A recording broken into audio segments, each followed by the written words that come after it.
Hello and welcome back to my craft room. At last I have finished my Sew for the Soul book. This was inspired by Anne Brooke, textile artist, and also by Hey Seaville, who got me into this all in the first place. I will leave links to them in the description box below. Without further ado, let's go into my book. One of the things I loved about it is that it gave me an excuse to use all kinds of little hoarded bits and bobs. And one of them, the most beautiful part of this book that I can take no credit for at all, is this wonderful piece of hand silk embroidery. It's a panel I cut from a jacket I bought in an antique shop. I bought it about 35 years ago, or maybe a bit more, for a £5. It was a bit threadbare, but I just couldn't resist the beautiful look at the exquisite detail, and it feels lovely. So I used that as kind of to create a belly band to hold my whole book together. I've put some binding around it, and I've used some stitching that with thread that I've used throughout the book to kind of pull it all together.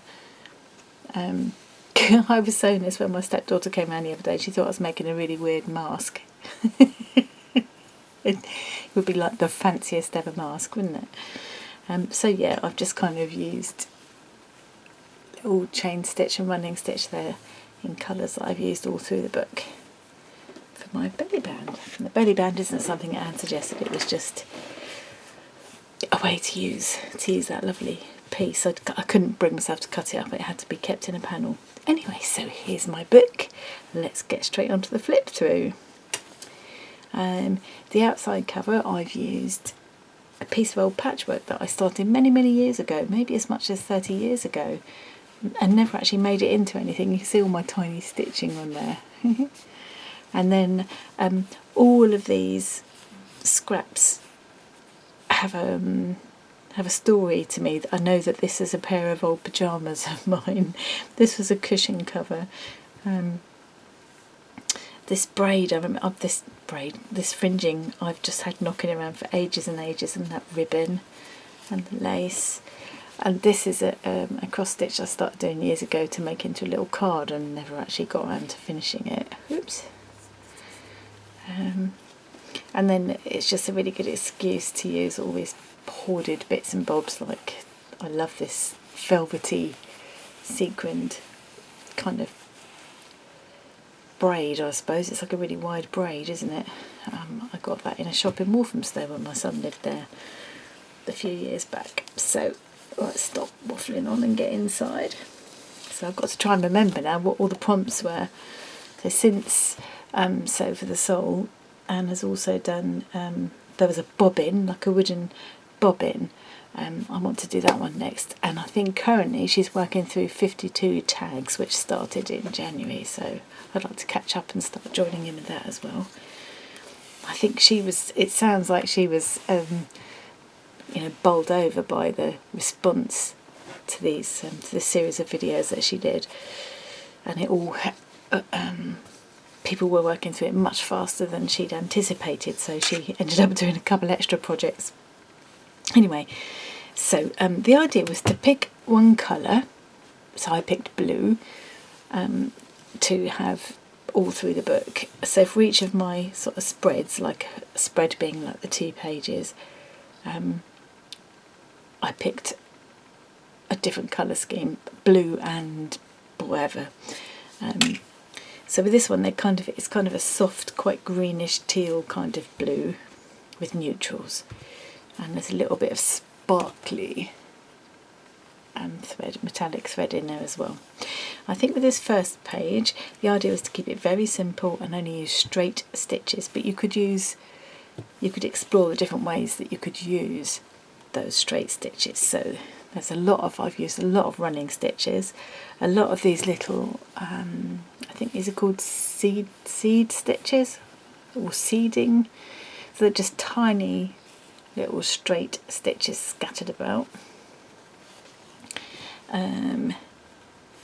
I used a back stitch around there. I've used metallic thread and varying lengths of long straight stitches there, and in this bit I've used them to make kind of star shapes, and I decided I wanted to have a word or words on every page. So in this case the word is shine.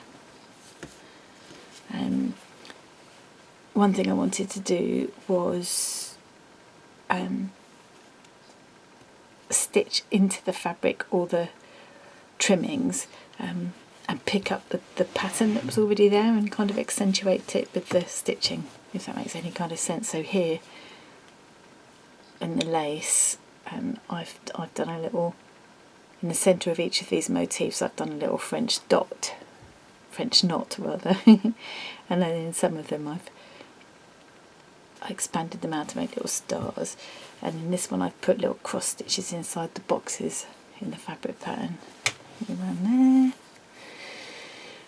And suggested different ways of edging the pages. So one of the ideas was to use a piece of lace like this, and blanket stitching I've used around the edge of there.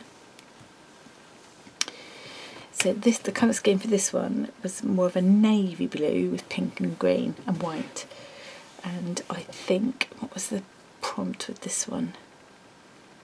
We were elaborating on the straight stitching. And then, yeah, so with this one it was, I forgot to say, this one it was circles and squares. And with this one, it was cross. You had a cross, you had a pocket and a cross. And with each page Anne suggested kind of echoing design elements on both pages so that it pulled the whole thing together. And I've done some cross stitches that aren't the usual cross stitch, they're more upright crosses.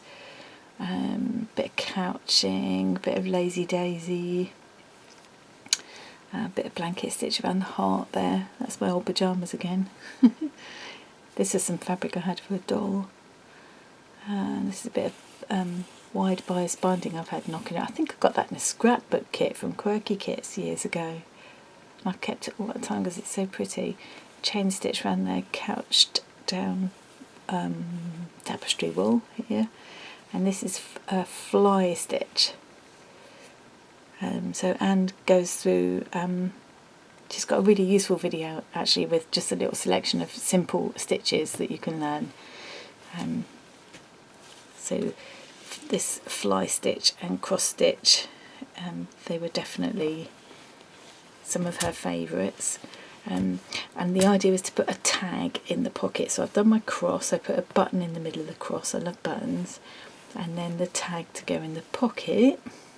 I'll just use little bits and bobs there. On the back I've stitched the words slow stitching.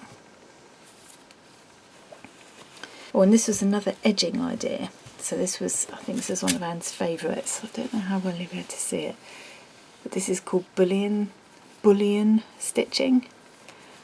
It takes ages and quite a lot of thread. It's a bit like doing a French knot, but you wind it around loads and loads and loads and loads of times, and it ends up all in kind of a line or a loop rather than in a big knot. So I've done that along the top and bottom edges. It's very tactile. So much of the book actually is very tactile. And then I've trimmed a little bit of that lace. This is the bottom of that lace actually. I cut it off because I thought, well, it's not going to show there, so I'll cut it off and use it on another page, and I'll use them together. I've made a little loop there, a little kind of a loop, and then blanket stitched around it, and I'm going to add a little charm on there. This is the third week. Month. I think they were monthly originally, but I've just been doing them as and when because I was very, very late to the party. So the colour scheme this time I went for a sort of a mid blue and orangey russety kind of tones and a kind of beigey colour. Now I think part of the prompt for this one was to use a colour you don't usually work with, you don't like very much, so I chose orange. And this is kind of shades of orange. This is probably more apricot really, and that's more peachy, and this is more of a true orange, but they're all shades of orange to me. And another part of the prompt was to make Suffolk puffs, which is what these are.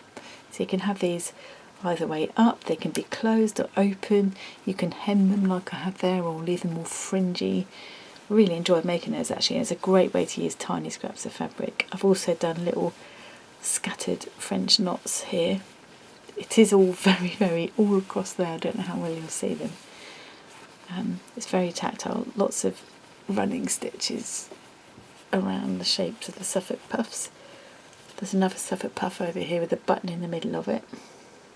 Or when some of them have got stitches in the middle or a contrasting piece of fabric in the middle. And then I've got a piece of lace down here where I've picked up bits of the design of the lace and accentuated it, so added a little French dot to the middle of the flower and little leaves here in Lazy Daisy stitching. And then this lace kind of echoes that daisy theme but in a larger design. And this one was again exploring the idea of stitching into the shape of the fabric.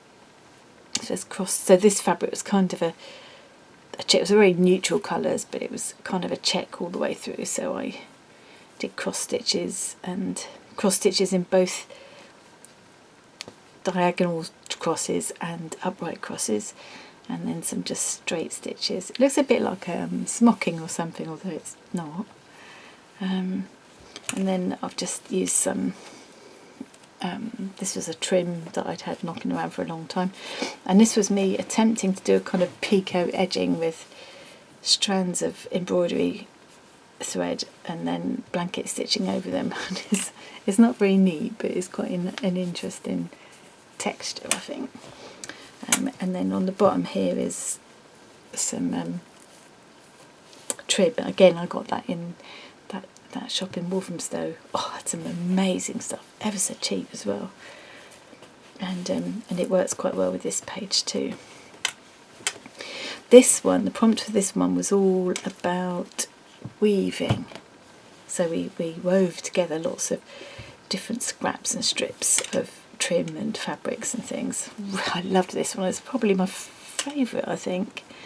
I've dotted some buttons around, little precious little buttons that I've been saving, and this is a real treasure to me, this little key. It was the key to my first sewing box, which my first husband made for me actually many years ago, about 36 or 7 years ago.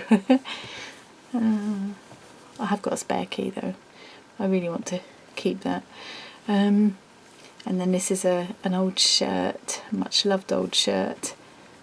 Little scrap of that, little scrap of lace, lots of different kinds of stitching into these scraps of fabric. The French knots there, and there, running stitches. I really enjoy just doing running stitches. That looks like smocking again, although it's not. And this key, this with the keys on, and this that looks like a tape measure, they're actually kind of ribbon trim. Oh yeah, and the colour scheme there was going back more to the teal and neutrals, and with pops of this kind of rusty colours. Now this prompt, this was supposed to be a bit of a light relief, a bit of a breath of fresh air, a bit of a rest, as I think Anne would have put it, for your eyes. And you were supposed to just use quite plain fabric, a couple of different types of fabric, and then concentrate on the stitching. Well, I've had these 3 kinds of fabric I wanted to use, and I couldn't resist using the 3 kinds.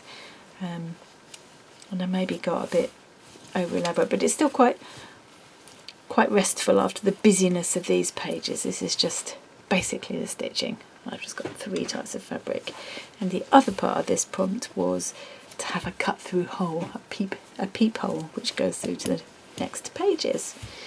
So there's lots of different, we're getting more elaborate with the stitching here, and I did go and watch Anne's video a couple of times with all the different stitches. This was some kind of a trim that I had in my stash. But we got fly stitching, cross stitching, couching, chain stitching, French knots, seeding, there, blanket stitch, running stitch, Lazy Daisy, Yeah, really enjoyed all that. And then this you just kind of wrapped. I think Anne used some wire and she got on more of a regular circle, but I just used a bit of scrap fabric and went like that, so my hole is much more kind of wobbly and wavy, but I quite like that. And then this page, this is all circles, so you've got the circle of the cut through from the previous page, and then you've got, we were talking about we were thinking about negative space, so leaving a negative space and then creating all this texture with the seeding stitches around it, cutting out circles in different shapes, different sizes rather, and layering them together, stitching into them, so adding stitching to pick up the detail and accentuate the shapes. This was actually a ponytail. I don't know if you can see that I've kind of couched down. Oh, my hidden word in this one is in there, enjoy. Oh, I didn't say about the word in this one. The word in this one is tranquil and it's hidden up there. The word here is home. Where's it? On the word here is love. That was the slow stitching written on the back of the tag, or stitched on the back of the tag. Yeah, so here it's enjoy. They're just sort of keywords, things for me to think about. You know, the whole thing with this slow stitching was to make you just take time out just to do something, just for the sake of doing it, you know, and I loved it. It's absolutely addictive, and how nice to find a way to use up all these little hoarded bits and bobs. Buttons, some of my favourite buttons from my stash. I loved this stitch. I think now, what was it called? Bullet stitch? Is it bullet stitch? But it's basically a long line, a long stitch with a French knot at the end. I love that. Really love it, and I've done the same. I've used it in a different way around there. This is kind of a faux couching because it was actually a running stitch, and then I put another stitch across so it looked like couching. Lots of French knots, lazy daisy in the middle there. Yeah, so that was like a kind of a pale blue with pink and green and white, just a lace border. That one was blanket stitch there. Right, so this is one of my favourite colour schemes. This was the navy, yellow and white I went with this one. Now the prompt for this, I think you were supposed to pick only, I think it was 3 fabrics. Is it 3 fabrics and 3 stitches? Oh, do you know, I can't remember now. And then Anne had a pocket on each page, and in one pocket she put, I think on this page she made a little miniature book to go in the pocket, and on this page she made a padded heart. I decided I liked the idea of buttoning my heart on, so I made a loop on it so it just dangles from this button. I had this, which I really daisies are, I just love any kind of daisy type flower, and I've been hanging on to this for ages. I think it's meant to be worn as a necklace or something, and I've used bits of it on other things, so it's got these tiny beads and these lovely little crocheted, I haven't done it, somebody's crocheted these daisies. So I wanted the whole thing to be blue, navy, white and yellow, and to have the daisies. So my word is hidden on the back of the heart, and that's just live, with some blanket stitching and straight stitching around there. Lots and lots of, I think that was part of Anne's prompt, was to just cover the background with lots and lots of straight stitching, just a running stitch, and I love that. I love the texture it gives. And then in the book, I haven't quite finished this actually, so it's a tiny book. I've got some embroidery on the front, embroidered daisies on the front, so they're just lazy daisy stitches, and some seed stitching in the middle. On the back, more of the straight stitches. And then inside, I've tried to use all the stitches that Anne showed us in this little book. So I've got some of the bullet stitch there, some French dots, some fly stitching. Oh, there was a lovely one she did, I don't know what it's called, but it's like it's just a straight stitch, but you create this curved line. Oh, it's lovely. And there's some of the bullion knots there. Yeah, and then just straight stitching there again. And I've got a couple of pages in my tiny book here which I will fill with examples of stitches that Anne taught us. So I haven't quite finished that.